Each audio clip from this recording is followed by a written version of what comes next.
Trigger warning. If you're an autistic person who has been totally traumatized by pissing people off by accident, or hearing how autism can contribute to harmful behavior sounds too much like an oppressor's perspective, proceed with caution and remember the exit is a swipe away. When we hurt someone's feelings, intention matters. To us. As autistic people, we have been punished mercilessly for crimes we had no idea we were committing.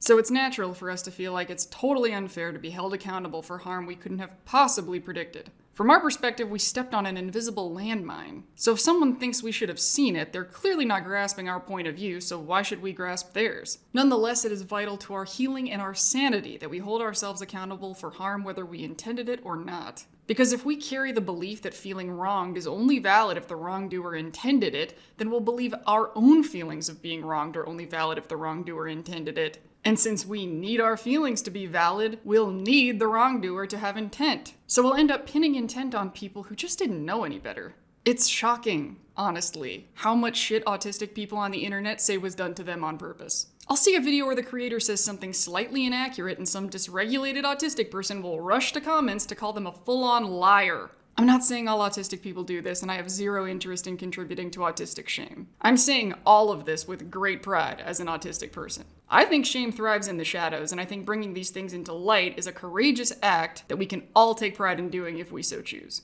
So let's unpack why autistic people might not sit comfortably with the idea of unintended harm. We struggle with cognitive empathy, so if we don't think it makes sense for the other person to be upset, we're less likely to feel bad for them, especially if we're the ones they're upset with. If we think it's us versus them, we're absolutely going to choose us if they can't rationally convince us otherwise. And because we have low tolerance for chaos and confusion, we put a lot of energy into preparing for situations to avoid dysregulating surprises. So when we hurt someone by surprise, the idea that we should have prepared better than we did is both offensive and absolutely terrifying. Like, what the hell does the world want from us? We're exhausting ourselves, burning out, melting down, and fuck anyone who says it's not enough, right? But most of the time, when we feel like we're being asked to do more work, what we actually need to do is different work. Put a useless bag down, and then pick a useful bag up. And in these types of conflicts, what we need is a different mental model of the situation.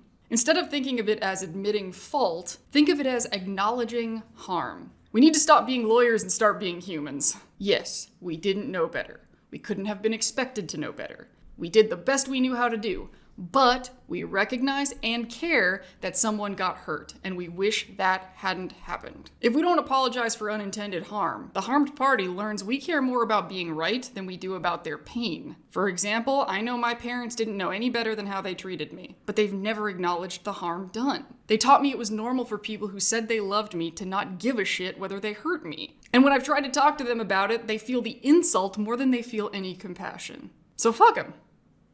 People don't feel safe around people who don't care whether they suffer or not. And that's perfectly reasonable enough to get our cognitive empathy on board. Just because someone hurt us by accident doesn't mean they aren't accountable for the harm they did. So there's no need to pin malicious intent on them to validate our hurt feelings.